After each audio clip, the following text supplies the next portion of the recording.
Bienvenidos, bienvenidas a Espacio Diverso, un programa en coproducción entre Justicia TV y el Consejo para Prevenir y Eliminar la Discriminación en la Ciudad de México, dedicado a reflexionar, debatir, analizar temas relacionados con el principio de igualdad y no discriminación. En esta ocasión, el tema que vamos a tratar es el matrimonio igualitario. 2020 es el año en el que conmemoramos los 10 años de que en esta ciudad las parejas del mismo sexo pueden contraer matrimonio. Justamente para esto tenemos a dos invitados muy importantes. Voy a presentarles a David Razú Aznar, quien actualmente es director de vinculación interinstitucional y evaluación de delegaciones del IMSS y que además en ese momento fue diputado en la Asamblea Legislativa del Distrito Federal. Y a Lely Ordóñez, abogada especializada en litigio estratégico de derechos civiles, sexuales y reproductivos de las mujeres y poblaciones LGBTI en México. Muchísimas gracias a los dos por acompañarnos el día de hoy. Gracias. Pues para contarnos esta historia, justo por eso mencionaba yo que había sido diputado en esta época y además fue una ley que tú presentaste. Entonces, cuéntanos, David, ¿cómo fue el camino? ¿Cómo fue que se gestó esta ley y cómo fue que culminó en esta aprobación tan festejada y tan importante para nuestra ciudad? Claro, pues la verdad es que fue un camino complejo.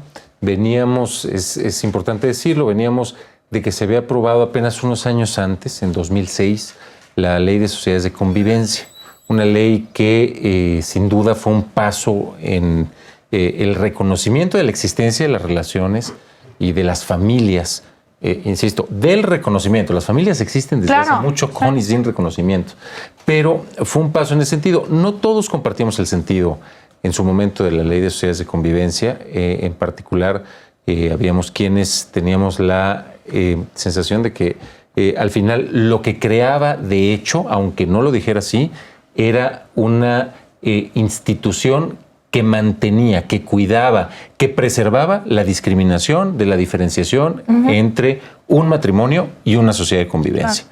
Un acierto fue, desde luego, que la ley de sociedad de convivencia no estaba hecha solo para personas del mismo sexo, estaba hecha para cualquier tipo de composición familiar, también para parejas de sexo distinto. Sin embargo, estábamos convencidos, un grupo muy importante de personas, de que deberíamos transitar hacia el matrimonio igualitario, es decir, que tenía que ser el matrimonio. Que llamarse matrimonio. Llamarse matrimonio, decía Pedro Cerolo, uno de los activistas y políticos que más aportaron en su momento al tema, quien además recuerdo con mucho cariño, ya falleció, y fue quien lo impulsó mucho en España en 2005, que fue uno de los primeros países. Él decía, los mismos derechos con los mismos nombres. Claro. ¿No? ¿Y por qué con los mismos nombres y por qué no es menor el tema? Porque cuando haces una institución, como era el matrimonio antes de 2009, que desde la ley, desde el Código Civil, está discriminando a todo un grupo de personas, simple y sencillamente por a quién deciden amar, pues el propio Estado está discriminando. Claro. ¿Cómo puedes plantearle tú como Estado, tú como quien hace las leyes, quien hace las normas, a la sociedad que no discrimine cuando tus propias instituciones están discriminando? Entonces, era una cuestión que iba mucho más allá del matrimonio en sí mismo, era una cuestión que tenía que ver con el reconocimiento de la dignidad de todas las personas. Era una discusión de verdad muy profunda. Se planteó en 2009, desde sociedad civil, se hizo un grupo muy amplio de organizaciones, una coalición de organizaciones que se llamó Sociedad Unida, que debo reconocer ahí en aquel momento Lolkin Castañeda, quien además con quien habíamos armado todo el entramado previo, estuvo en un trabajo muy intenso de sociedad civil. Desde la Asamblea Legislativa me tocó a mí, y el reconocimiento muy amplio del gobierno de la ciudad en aquel entonces, quien es hoy nuestro canciller Marcelo Ebrard, Leticia Bonifaz, como su consejera jurídica, hubo una determinación de que esto va a avanzar, y va a avanzar con una mayoría de izquierda, con una mayoría progresista, y afortunadamente el 21 de diciembre de 2009 se aprueba las reformas al Código Civil que eliminan la discriminación del primer Código Civil del país, que fue el de la Ciudad de México. Sí. Ahora ya son 17 estados los que tienen códigos civiles reformados y otros 2 en donde se puede tener matrimonio por razones, en algunos hasta Quintana Roo, porque había quedado un código porque así. no decía hombre y mujer, ¿no? Exactamente. Lo dejó abierto. Con esa intención, de hecho, fue el segundo estado, ¿no? Según recuerdo. Fue el segundo casi por efecto dominó, porque simplemente, como se reformó acá, se tuvo la discusión y después, además, el entonces, ¿quién estaba entonces en Los Pinos? Felipe Calderón, decidió que iba a impugnarla y metió una acción de inconstitucionalidad, es decir, decidió que iba a combatir a todo un porcentaje de ciudadanos que gobernaba o que debería gobernar. Sí. Pero al final resultó hasta positivo, porque gracias a eso hubo una sentencia en la Corte, ¿no? Una sentencia de la Corte que permitió avanzar en muchos. Que se acabó legitimando, ¿no? No sé si recuerdas tú las discusiones de la acción de inconstitucionalidad, muy lamentable, además con unos argumentos tremendos por parte del entonces Procurador General de la República en la Corte, y que fueron realmente 2 ministros quienes apoyaban el proyecto, digamos, no el proyecto, la demanda de la Procuraduría, y todos los demás acabaron apoyando el tema, legitimándolo aún más, ¿no? Sí, claro. Toda esta cuestión legal. Ajá. Bueno, yo me acuerdo que una de las primeras sentencias que leí, porque además yo estaba en la universidad, pues fue justo esa, ¿no? La 2/2010. Y fue muy rico porque en el proyecto se tomaban los principales mitos en contra de las parejas del mismo sexo, ¿no?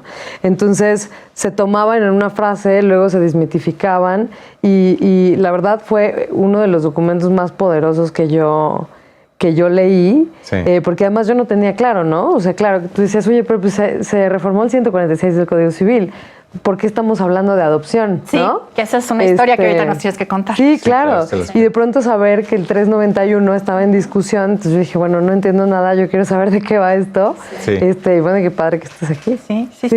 Sí, ¿cómo fue lo del 391? Porque me acuerdo que hubo ahí una... Sí, lo que ocurrió fue algo que en principio pues podría parecer... Rapidísimo. El 391, nada más para quienes nos están viendo, es el artículo que habla sobre la adopción. Y el 146 es el artículo que habla sobre el matrimonio, porque aquí estamos nosotros muy hablando del 391. Claro. La verdad es que la reforma planteaba, la reforma original, que fue la que yo tuve pues la verdad el privilegio de presentar, de someter a consideración, curiosamente con firmas de 41 diputados.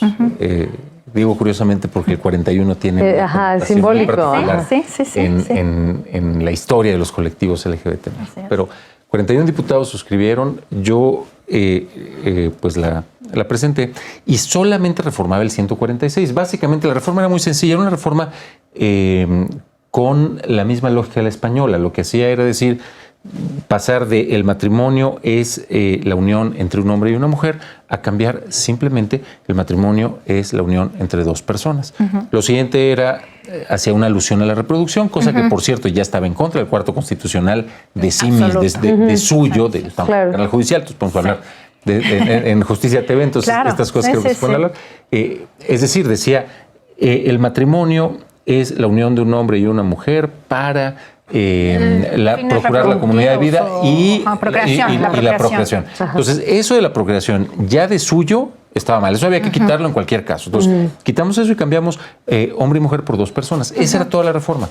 Ya que estábamos en la discusión en comisiones, hubo algunas visiones verdaderamente, pues yo diría hasta tristes, ¿no? Que decían, bueno, está bien que se casen, pero que no vayan a adoptar hijos, porque ¿cómo van a adoptar hijos? No recuerdo. Una cosa que llevó a discusiones verdaderamente terribles, muy, me parece, violentas incluso, pero en un momento en particular, es muy importante decirlo, se puso lo que después se llamó como el candado a la adopción, es decir, hubo una propuesta de la diputada Edith Ruiz Mendicuti, así se llama, la tristemente célebre diputada, que se le ocurrió decir, bueno, vamos a estar de acuerdo, pero en el 391, que es el referente a la adopción, vamos a decir que las parejas del mismo sexo no pueden adoptar. Y entonces, lamentablemente, las Comisiones Unidas, que además había como 20 comisiones unidas, eran 3, cosa muy rara.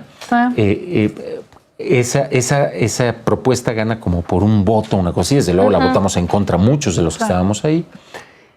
Y lo que hicimos fue que la mayoría legislativa nos sentamos, nos reunimos, porque se aprueba, ¿no? Se aprueba el dictamen con esta adición aberrante, además inconstitucional a todas luces. Imagínate que apruebas la reforma del 146, pero luego le pones un candado abierta, clara, notoriamente discriminatoria en el 391. Bueno, pues eso era absurdo.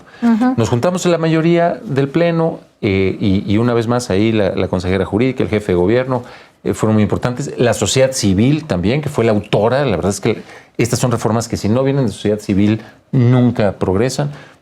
Hubo un embate muy fuerte de todos nosotros y nos pusimos de acuerdo y dijimos, mañana se presenta una reserva y a partir de la reserva se quita ese candado absurdo que se puso. Cuando subimos el dictamen, se aprueba en lo general y en reservas la diputada Marisela Contreras, también una aliada fundamental y una impulsora muy importante de todo esto. Ella presenta la reserva, la votamos y con eso dejamos el 391 exactamente como estaba antes, se quita el candado, pero como se había tocado, en algún momento se publica. Y eso es lo que le permite, y ojo, también acabó siendo buenas noticias, porque permitió tener una discusión que no se había tenido. Pero es lo que le permite al procurador. El procurador hacía lo que decía Calderón, ¿no? De acuerdo. Calderón fue quien y cuando uno la lee parece que lo había redactado él. Pero les permite meter una impugnación también, una acción de inconstitucionalidad por el tema de adopción, lo cual abrió una discusión muy rica. Y el proyecto del ministro Valls es un gran proyecto, además adicionado de manera de verdad engrosado con los votos y los razonamientos, yo diría en particular del ministro Saldívar, del ministro Silva, de la ministra Sánchez Cordero, en general de todos, pero fuera desde luego de Aguirre y Ortiz. Pero el engrose es riquísimo y ha servido en toda Latinoamérica para litigios. Para todo. O sea, se volvió un elemento. Es un referente, inclusive fue citado en el caso de Karen Atala, que no trata propiamente un tema de matrimonio igualitario, pero trata un tema de discriminación por orientación sexual y de familias, ¿no? Entonces, y a su vez se nutrió de la discusión que había habido sobre la ley trans poco antes. Exacto. Es decir, la verdad es que lo que ha hecho la Corte en materia de derechos humanos y sobre todo en lo que tiene que ver con este tipo de temas es de verdad encomiable y ejemplar en general.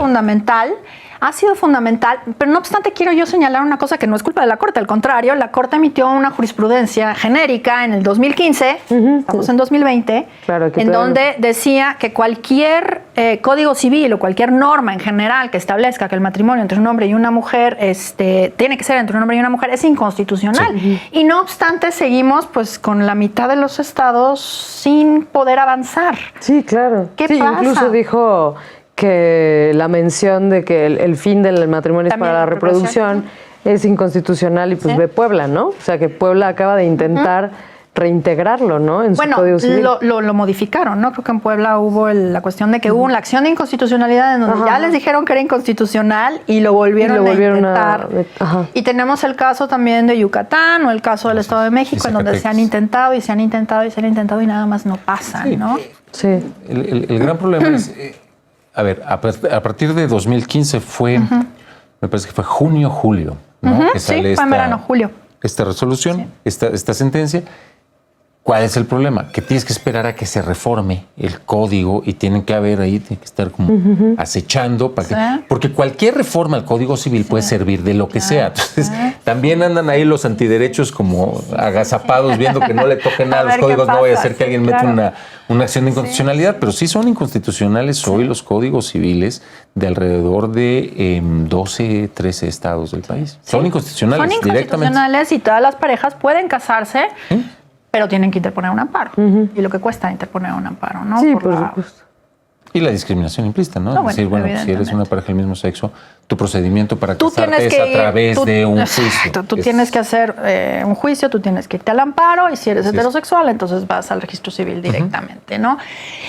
me interesa sobre todo que este momento de los 10 años lo tomemos un poco también como un momento crítico y de balance, porque también es muy importante que la Ciudad de México haya sido pionera y haya sido pionera en casi todo el continente. Digo, nada más fue Argentina, que además su código es nacional, quien nos ganó, digamos, en ese sentido. No, nosotros fuimos antes. Sí fuimos antes, claro. ¿No fueron ellos antes? No. El a ver, ¿tú te acuerdas de las fechas? El Código Civil de la Ciudad de México se reformó el 21 de diciembre de 2009.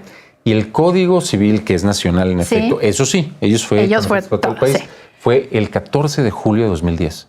Okay. Entonces, sí, la diferencia es... no, pues entonces... entonces lo que pasa es que han sido buenos para el marketing, entonces dicen que son los primeros, pero no es cierto. No. Los primeros fueron los mexicanos, fue la Ciudad de México, y claro, al Vaticano tampoco le gusta que México siempre fiel haya sido el primero. Exacto, claro. Pero lo que quería yo decir a nivel nacional sí fueron los primeros, pero jurisdicción latinoamericana, la primera se llama Ciudad de México, orgullosamente igualitaria. Sí, por supuesto. Pero lo que me preocupa un poco también es pensar como... ¿Qué otros avances hemos tenido desde entonces? O sea, en realidad tenemos matrimonio igualitario desde el 21 de diciembre de 2009, que entró en vigor en marzo, el 10 de marzo de 2010. Un poquito antes, pero los primeros matrimonios se celebraron en esa fecha más o menos. Y después vino reconocimiento o rectificación de actas en 2011. 2011. Sí. Pero antes de eso... empezó pues todo este movimiento conservador por integrar en las legislaciones de los estados como copias de la Ley de Sociedades de Convivencia, ¿no? Sí. Un poco como... O sea, aquí fue un paso muy importante para poder conseguir posteriormente matrimonio igualitario, como ya lo explicó David. Pero, por ejemplo, en el caso de Jalisco, Campeche, Veracruz, que se intentó, Coahuila con el Pacto Civil de Solidaridad... Colima con enlaces conyugales, a mí me parece muy interesante cómo se convirtió en una apuesta del conservadurismo para blindar el acceso al matrimonio igualitario y cómo se hacía un poco con alevosía, ¿no? Sí. Con un poco de malicia, bautizarle a la institución jurídica con algo muy similar al matrimonio para que el movimiento LGBT local dijera... ya nos podemos casar, ¿no? O sea, como el Pacto Civil de Solidaridad o enlaces conyugales. Sí, y que afortunadamente la Corte dijo que eso, y lo decías tú muy bien al principio, es un régimen de separados, pero igual, ¿no? O sea, un poco retomando este discurso de Estados Unidos y el derecho por los derechos, de la lucha por los derechos civiles, ¿no? Exacto. Sigamos platicando de esto después del corte. No le cambien, ahorita regresamos.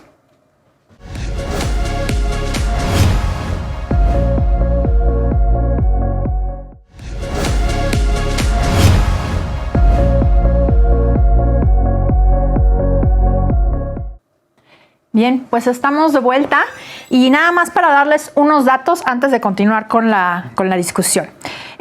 Hasta junio de 2019, según datos de la Consejería Jurídica y de Servicios Legales de la Ciudad de México, se han realizado 11,734 matrimonios entre parejas del mismo sexo, 27 adopciones de parejas del mismo sexo y 84 reconocimientos de familias homoparentales. Y me parece súper importante algo que dijiste hace un momento, y es que las familias ya existían. O sea, esto no fue una reforma que creó familias, como en algún momento se discutió, como qué va a pasar. Las familias ya estaban y necesitaban tener garantizados sus derechos. Así es. Entonces, ese fue uno de los principales logros de esta reforma. Y decíamos... ¿qué sigue? ¿Qué ha pasado desde entonces? Poníamos el caso de los registros de actas como también una reivindicación para los derechos de la diversidad sexual y de género. Pero ahorita estábamos platicando justamente sobre el tema del régimen de separados pero iguales, que se empezó a contagiar, digamos, en algunos estados que no querían llamar matrimonio al matrimonio de todas las personas y crear regímenes pues distintos de matrimonios diluidos o matrimonios de segunda. ¿Qué ha venido pasando?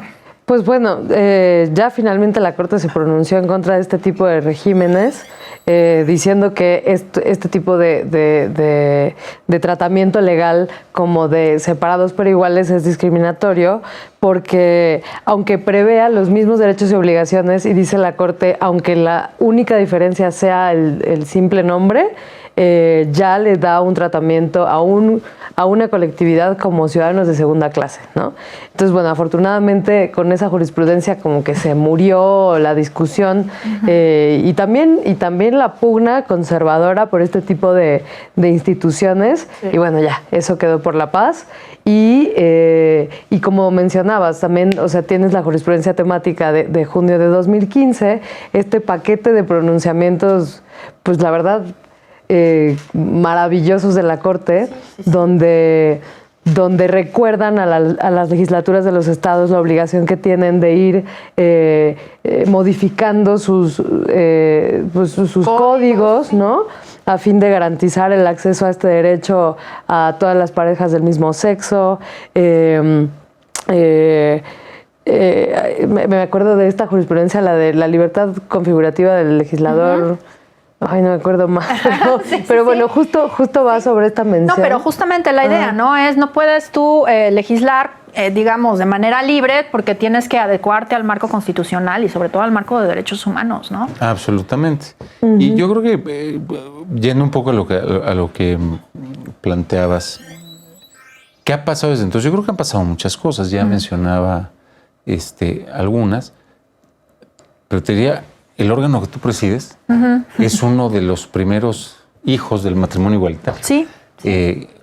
Aprobado justo un año después, se crea el Consejo para Prevenir y Eliminar la Discriminación y tenía todo que ver con decir hay que hacer una política. O sea, claro. El matrimonio nos reveló un debate en donde una ciudad progresista de derechos como es la Ciudad de México enseñó una cara también distinta, ¿no?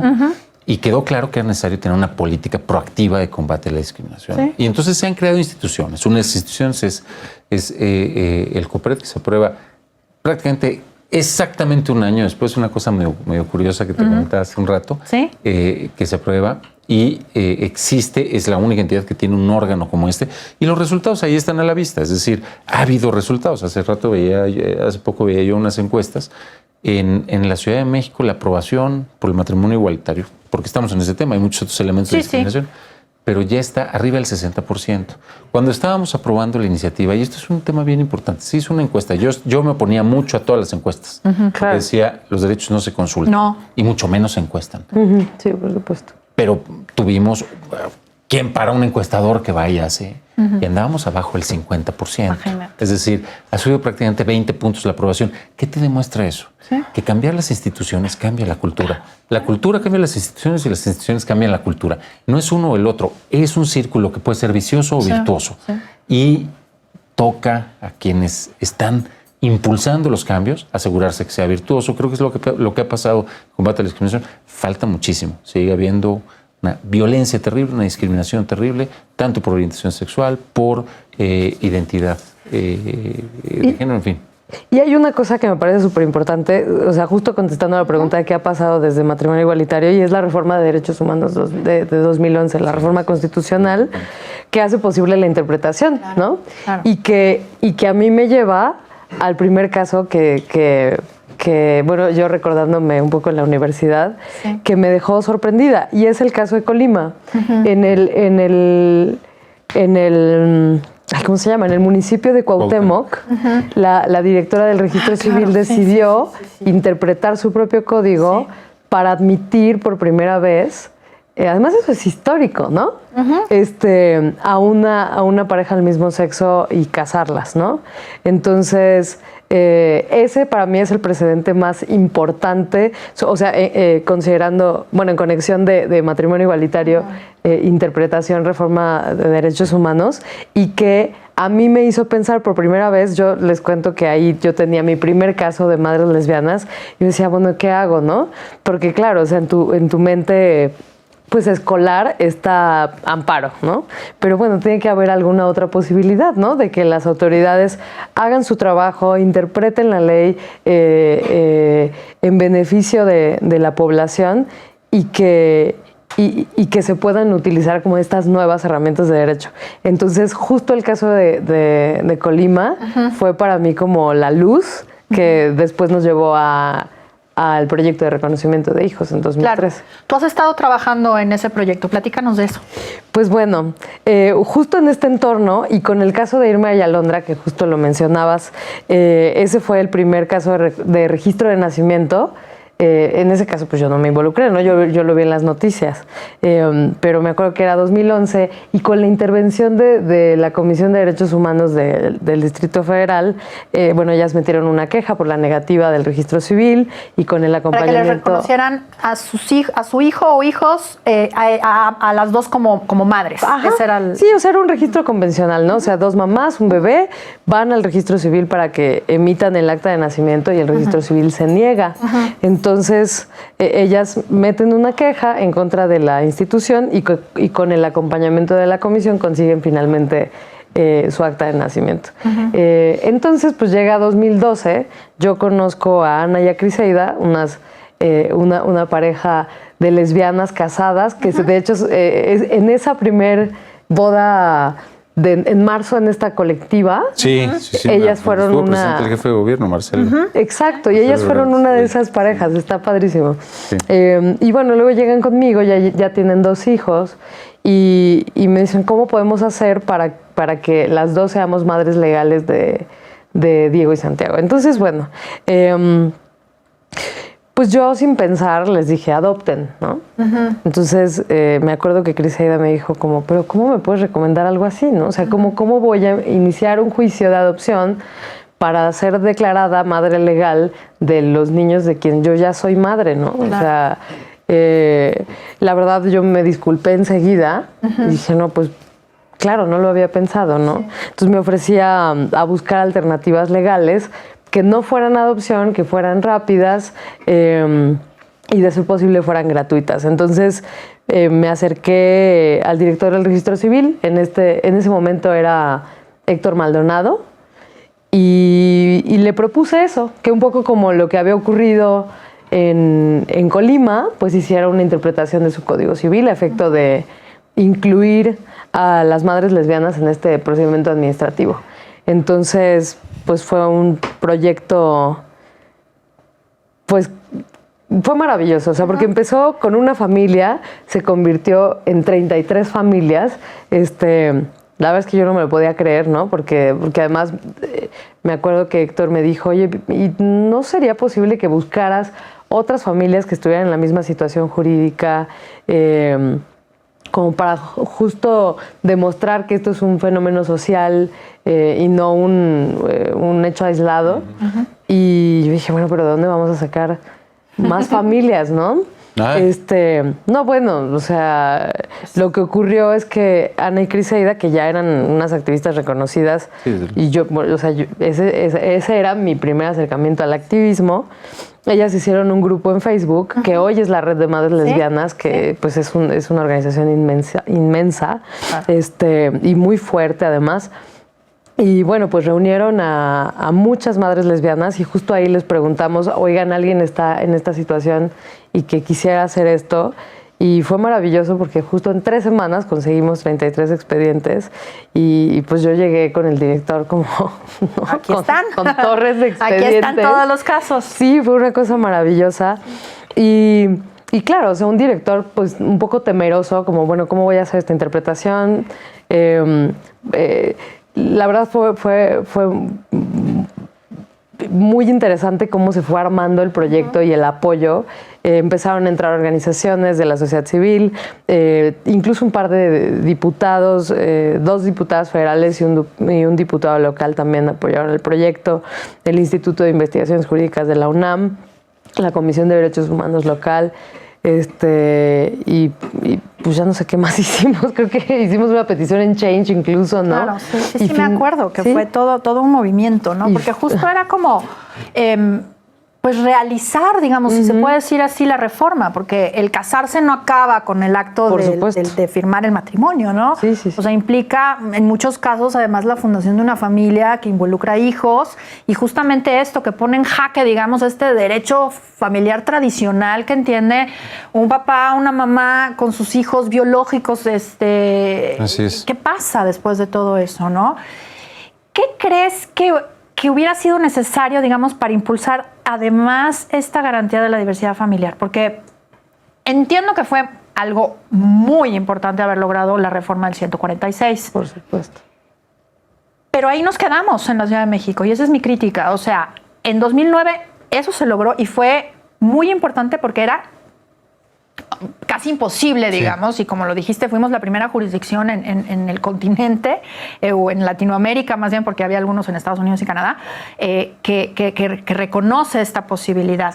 Pero ¿no crees que de 2009 a hoy ya tendríamos que haber avanzado en este reconocimiento en el Código Civil? Yo estoy convencido. A ver, creo que sí ha habido avances. Yo no diría que no haya legal, nada de avances. legal, porque como nos cuenta Lely, en el registro ha habido algunos. Sí, no. A lo que voy es a que creo que ha habido otros avances, como lo que tuvo que ver con quitar toda la parte judicial y convertir en un acto administrativo el reconocimiento de identidades. Eso fue posterior y es algo que siempre aplaudiré porque me parece muy importante. Sí. Me parece que se ha avanzado también en pues la existencia del COPRED y de una política proactiva en contra de la discriminación, en favor de la igualdad. En la Ciudad de México, aunque nos falte mucho, siempre decía, nos falta mucho, pero cada vez es menos. Sí. Sí, desde luego que falta mucho, pero cada vez más se van desterrando las prácticas discriminatorias, se va viendo mal, que es a lo que quieres llegar, que es que sea culturalmente malo verla discriminar, ¿no? Yo creo que de manera muy particular hay una deuda muy pendiente con las poblaciones trans. Yo creo que es uno de los grupos, una de las poblaciones más discriminadas y más violentadas. Y creo que hay muchas, incluso modelos, diría, similares a la acción afirmativa que hacen falta, porque siempre se ve la parte exclusiva de discriminación o de reconocimiento de identidad, pero no se ve lo que tiene que ver con empleo. Por ejemplo, la discriminación laboral que sufren las poblaciones trans es muy importante, es permanente, violenta, cruda, y es muy difícil ser una persona trans y dedicarte a lo que sea, que no el sea espectro de carreras que puede haber. Que no sea ¿no? el Entonces, estereotipo, digamos, ¿no? Así es. Y han ido rompiendo, ellas y ellos paradigmas y logrando cosas, pero siguen siendo casos excepcionales individualmente. No es, digamos, lo habitual, no es algo a lo que tenga acceso todas las poblaciones trans. Ahí me parece que ha faltado proactividad, me parece que ha faltado que se vea un esfuerzo importante. Entonces, si me preguntas qué falta, yo creo que falta mucho trabajo en ese sentido, ¿no? Sí, con respecto a, sobre todo me refería yo al tema, por supuesto, el tema de las personas trans es un tema muy, muy complicado, digamos, en ese sentido, ¿no? Porque algún día escuchaba yo a una mujer activista trans que decía, nosotras todavía nos encontramos en el centro de la violencia y en la periferia de los derechos. Y me pareció una frase poderosísima, porque es la realidad de las personas. Así es. Sí. Lo que quería yo un poco dirigir la conversación era hacia el tema de las familias, o sea, de las familias, digo, no porque las personas trans no formen familias, ¿no? Sino, o sea, en el tema del reconocimiento de hijos, en el tema de la formación de las familias, por ejemplo, de dos hombres, que ha sucedido con el tema. Cuando estabas tú en la asamblea hubo un proyecto de gestación subrogada que se tambaleó por ahí y ya no salió, y es un tema que quedó pendiente en la Asamblea y ahora en el Congreso, en fin. O sea, todas estas cuestiones que permiten, digamos, a las personas homosexuales y lesbianas formar sus familias, digamos, con una garantía y una seguridad de que no están, digamos, un poco como a la deriva en cuanto a la interpretación que pueda hacer el registro civil o a la interpretación que se pueda hacer de la Constitución y de las leyes. Sí, justo en ese sentido, continuando con la narrativa que teníamos hace rato, a partir de 2013 ya todas las parejas de lesbianas pueden hacer, bueno, de mujeres lesbianas o bisexuales pueden hacer reconocimiento de hijos o registro de nacimiento. Y entonces viene la pregunta lógica, bueno, ¿y dos papás no? O sea, 2 mujeres sí, pero 2 papás no, pues qué onda, ¿no? Y la verdad es que en 2014 pues yo decía, pues igual y no, porque en un certificado de nacimiento siempre tienes, se ubica en el certificado de nacimiento que la gente le llama fe de alumbramiento, y ahí siempre está la persona, el nombre de la persona que llevó a terminar el embarazo, ¿no? Que casi siempre pues es un nombre de mujer. Entonces, pues yo no me imaginaba que pudiera haber un acta de papá soltero, ¿no? Pero justo en 2015 ocurrió, ¿no? Ocurrió el primer reconocimiento de hijos para 2 papás por vía de gestación subrogada, o sea, una gestación subrogada que se había llevado a cabo conforme a la legislación de Tabasco y que después vinieron a la Ciudad de México a hacer el reconocimiento de hijos. Entonces, vamos a hacer un corte. Sí, claro. Y ahorita continuamos platicando sobre este tema tan importante. No le cambien.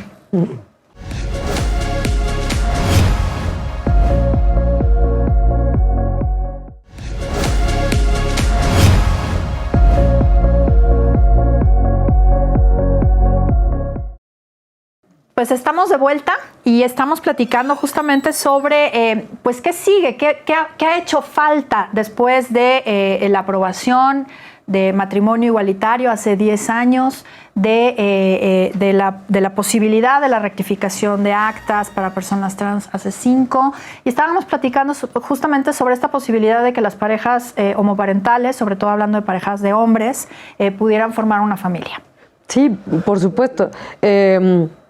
Justo respondiendo a la pregunta de qué falta, yo creo que en los últimos 10 años se han conseguido el acceso a una multiplicidad de derechos por interpretación del código, ¿no?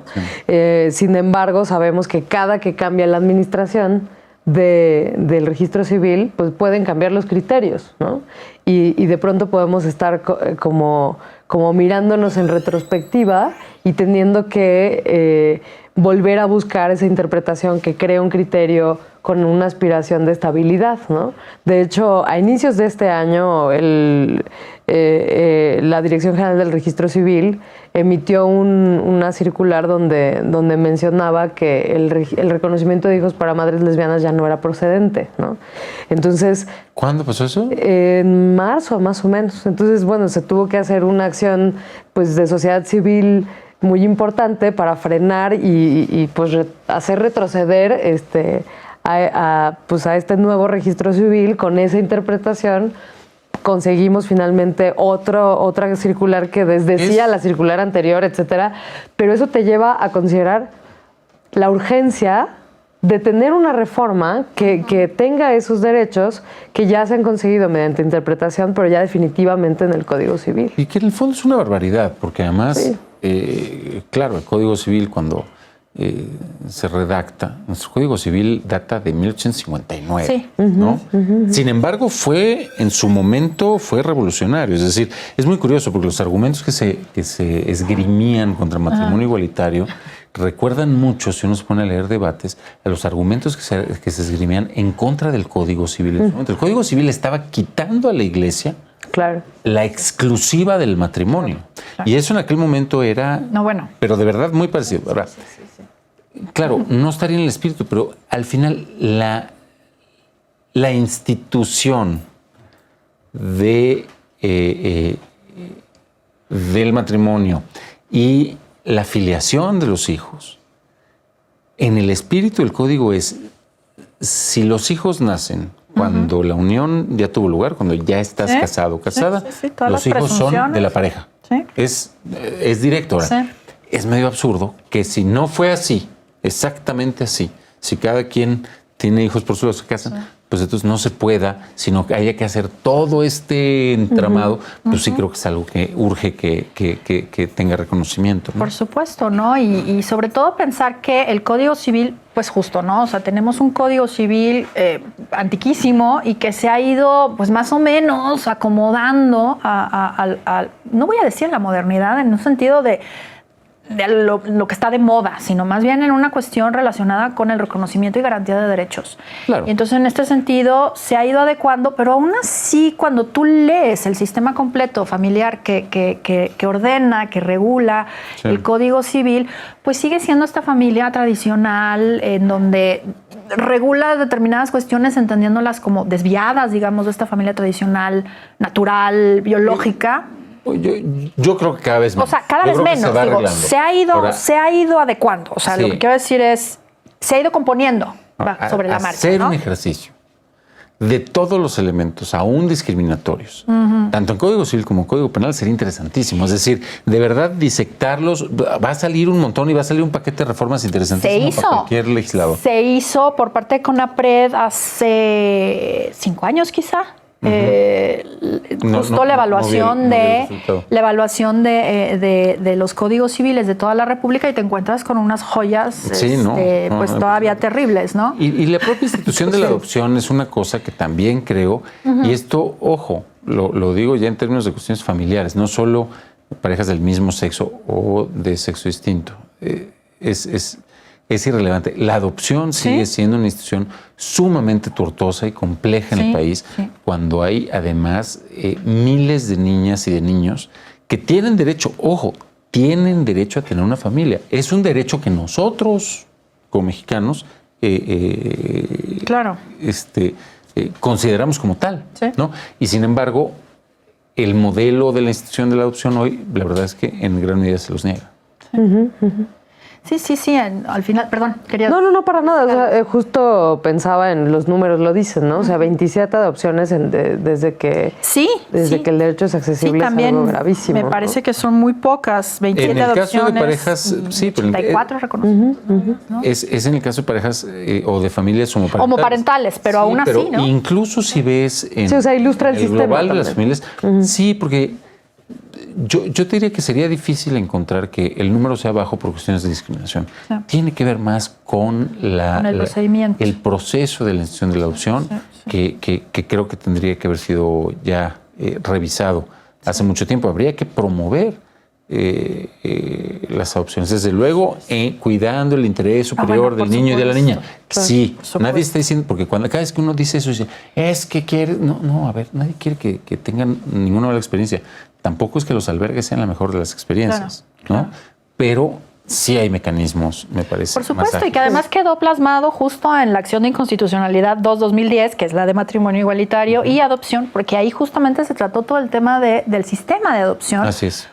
Se habló del sistema de adopción para decir que es un sistema justamente que está basado en el derecho de los niños y las niñas a ser adoptados, y no en el derecho de las personas adultas, parejas de la orientación sexual que prefieran, a adoptar, ¿no? Y entonces ese es el tema, ¿no? El derecho es de las niñas y los niños. Y otra cosa que también a mí me parece que tenemos que mencionar, por ejemplo, y que me parece súper importante, es que se cambió también a través de una sentencia de la Corte el tema de los apellidos, porque también ahí había una cuestión sobre el apellido paterno y el apellido materno.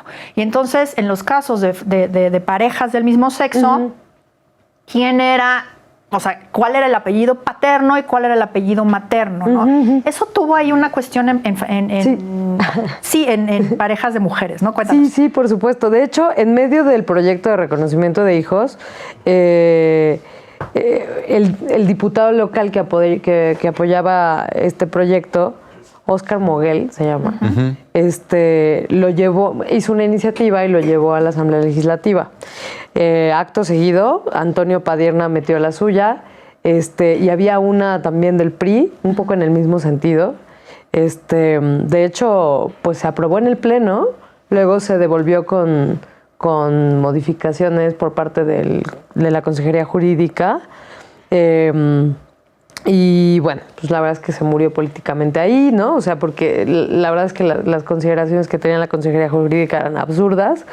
Y después se presentó de nuevo la iniciativa, ya por Mancera, si no recuerdo mal, y finalmente en 2017 se pudo reformar el código, ¿no? El artículo 58. Que curiosamente es una cosa que al final acabó tomando, porque así pasa. al final lo que acabó pasando es que las familias homoparentales dieron una muestra de algo, porque en el reconocimiento en las familias homoparentales siempre fue una cuestión volitiva, ¿no? Al final, cuando lograbas llegar a ese paso final, pues era quién va primero, quién va después. Se ponen de acuerdo. Bueno, eso acabó llegando y extendiéndose a todas las familias, que es lo que ocurre hoy en la Ciudad de México, y cada vez nos vamos encontrando más casos en donde los apellidos ya no son el tradicional del hombre. El paterno y el materno. Así es, el paterno y materno. Pero justo, solo para hacer el comentario, en el caso de las madres lesbianas es una cosa súper particular, porque la interpretación que hacía el registro civil en aquel entonces, o sea, 2013, nos decía, es que una es la mamá real, y la otra es el sustituto de papá. Ajá. Entonces, quiere decir que la madre gestante tiene el segundo lugar, porque pues es mujer y las mujeres ocupan el segundo lugar, y la otra, pues entonces dará el primer apellido, como si se tratara de un papá. Pero había familias en Imagínate donde eso. además las dos tenían hijos biológicos, y entonces no tenían los mismos apellidos sus hijos. Sí, por esta supuesto. interpretación. De hecho, ese fue... Es parte de todo lo que te enfrentabas, ¿no? Sí. De hecho, uno de los argumentos más importantes que teníamos era, o sea, si tú obligas, no solamente a una mujer a aspirar a una identidad de género diferente, o sea, como autoviolentar su propia identidad de género para poder aspirar al reconocimiento de derechos, es decir, a la que tú le dices que va a ser así como que un papá. Sino, si tú sometes a la familia, claro, a este orden de apellidos, pues también sometes a ambas madres a que tengan la credencial de elector en la cartera, pero también las actas de nacimiento de sus hijos para comprobar que son entre sí hermanos y que ellas son madres de ambos, ¿no? Y además estar dando explicaciones sobre todas las absurdas autoridades. Innecesarias. Totalmente. Sobre todas las autoridades federales, ¿no? Porque ves que casi siempre hay una incompatibilidad entre sus registros. Bueno, no quiero decir casi siempre hay, sino casi siempre había, ¿no? O sea, en los años pasados, o quizás, mejor dicho, los primeros después de matrimonio igualitario, para que pudiera haber una compatibilidad entre sus registros poblacionales y los locales derivados de matrimonio igualitario y familias homoparentales y lesbomaternales, ¿no? Entonces, bueno, pues afortunadamente se pudo brincar ese... No, y esta perspectiva también sucede en el divorcio, ¿no? Sí. ¿Pensaron ustedes modificar algo más del código o no? No, la verdad es que lo único que hacía falta, y eso sí, lo pensaba, si el estudio previo fue exhaustivo, una cosa que teníamos claro, era esta reforma va a terminar en la Corte. Sí. O sea, desde el día que la presentamos, fue el 24 de noviembre de 2009, sabíamos esto va a ir a dar a la Corte. O sea, se va a aprobar y va a ir a dar a la Corte.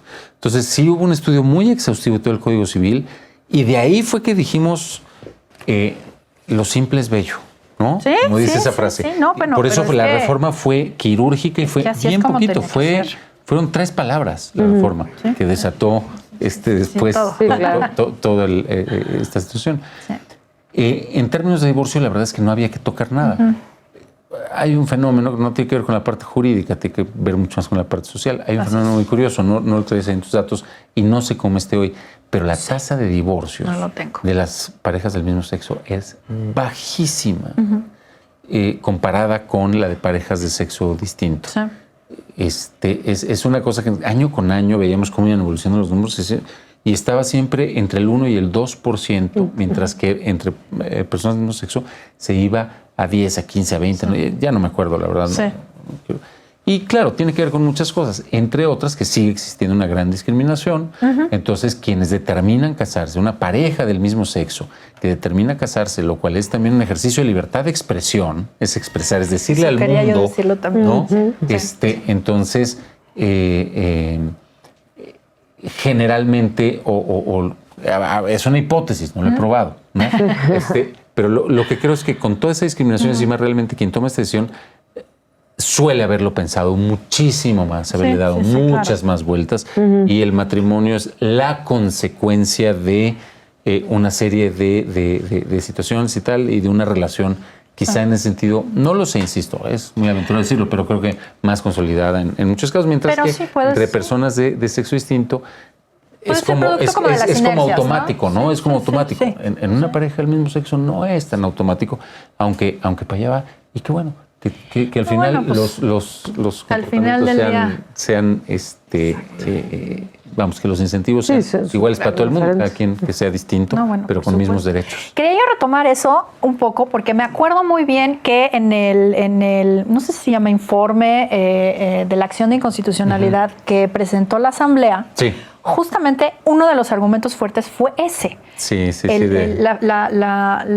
¿Cómo le llamaban? La perspectiva de expresión del matrimonio. Eso fue un argumento de Estefanía Vela. Fue un argumento de Estefanía Vela y que además a mí me pareció que era un argumento maravilloso porque realmente planteaba el poder que tenía en ese momento y que sigue teniendo todavía el matrimonio. Porque decían, a ver, es que no es lo mismo decir me voy a casar y es mi esposa que decir me voy a unir en sociedad de convivencia y es mi conviviente. No, y ella desarrolló, me parece, bueno, el equipo jurídico, Alejandro Madrazo estaba ahí, Estefanía, Tony Caballero. Pero esta era una cosa que ella traía y que desarrolló de manera muy interesante en ese proyecto, en esa defensa de la Asamblea ante la acción de inconstitucionalidad. Y básicamente era eso, es decir, la dimensión expresiva del matrimonio es un derecho, ¿no? Esa dimensión, es decir, y que es algo que ella me parece desarrolla porque cuando aterrizas los argumentos del derecho y pasas de todos estos elementos tan teóricos y volteas y dices, bueno, a ver, ¿por qué la gente, creo que ella sentí, ¿por qué la gente hace las cosas? ¿Por qué la gente se casa? ¿Realmente se casa porque quiere seguro social? ¿Porque quiere, no? Exacto. Sí, pero la verdad es que se casan porque es una expresión, porque estoy diciendo algo, estoy en una etapa de mi vida y a partir de esta etapa y entonces ella desarrolla una teoría por ahí que retoma en su momento el ministro Valls y de manera muy particular el ministro Saldívar en su engrose hace una referencia interesante y profunda a ello. Sí, ese fue un argumento que a mí me pareció maravilloso porque justo era parte de la defensa. Y yo recuerdo muy bien que algunas personas que estaban en contra me decían, pero ¿cómo están hablando de la expresión? ¿Eso qué tiene que ver la libertad de expresión? Todo. Entonces era, pues es que todo. O sea, cuando tú te casas, hagas el evento que hagas, vayas a ir tú solo al registro civil o vayas a hacer un bodorrio del tamaño del mundo. Estás haciendo una declaración. Estás haciendo una declaración y es un acto performativo. Pública. Es muy importante decirlo. Que tiene algo que ver, ¿no? Sí, yo creo que es una mirada sensata, honesta, ¿no? Al matrimonio, a lo que es el matrimonio. Y justo la pregunta que hacías sobre por qué se casa la gente, o sea, ¿por qué se casa la gente fuera de las preconcepciones del amor romántico, ¿no? O sea, como fuera de esta construcción de y vivieron felices para siempre, ¿cuáles son todas como razones? El resto de motivaciones, ¿no? Y justo la Corte lo menciona, creo que son 4 o 5 otros usos, ¿no? Que pues no, beneficios asociados al matrimonio, o sea, que son fiscales, migratorios, los asociados a la expresión. Seguridad social. Seguridad social, por supuesto, y sucesorios, ¿no? Sí. Y pues nada, está genial que lo haya reconocido la Corte desde esa visión realista y que no solamente... digo que es muy importante el discurso de Love Wins, pero como este discurso rosa, ¿no? De qué bonito es casarse porque el amor es para todos y para todes, pero bueno, qué bien que lo hayan recogido tan seriamente. Del reconocimiento y la garantía de los derechos. Sí. Ya nos queda nada de tiempo. Nada más quisiera que cerráramos con ¿qué sigue? ¿Qué sigue? A mí me parece que sigue cimentar mucho más el cambio cultural. Yo creo que las instituciones jurídicas son una parte que ha venido evolucionando y ahora necesitamos entrar en ese círculo virtuoso donde la cultura tiene que cambiar y esa cultura nos tiene que ir revelando qué nuevos derechos tenemos que garantizar. Al final, la lucha por los derechos es una lucha de tracto sucesivo, donde cada vez que garantizas algo encuentras otros más que están siendo... Nadie discutía esto hace 40 años, ¿no? Bueno, va a haber nuevas discusiones, insisto, yo de verdad insisto mucho, lo que tiene que ver con identidad de género, lo que tiene que ver con poblaciones trans es algo muy importante lo que tenemos que prestarle atención. Tenemos que cambiar la perspectiva de la sociedad sobre eso, y creo que tenemos que también actualizar todas las demás instituciones, el Seguro Social incluido, todas las instituciones de seguridad social y instituciones a nivel federal, para hacer un reconocimiento de la igualdad, porque al final eso es lo que nos convierte en un mejor país, en una mejor sociedad. Dale. ¿Qué sigue? Me parece que reformas, cambios estructurales en el Código Civil en materia de derecho de familia, que sienten las bases de una filiación querida, es decir, de un parentesco querido, y que pongan límites a la verdad biológica o a lo que se considera la verdad biológica, ¿no? Actualmente vivimos mucha violencia en los litigios sobre custodia entre parejas del mismo sexo, donde el argumento biologicista hace mella en los y las juzgadoras, y que también permea, ¿no?, en el sentido de maternidad y paternidad de las parejas del mismo sexo. Gestación subrogada, me parece que la Ciudad de México está mucho más que lista para una regulación de la gestación subrogada y por sustitución. Y en general una reforma sobre diversidad familiar que incluya todos estos logros que bien se han logrado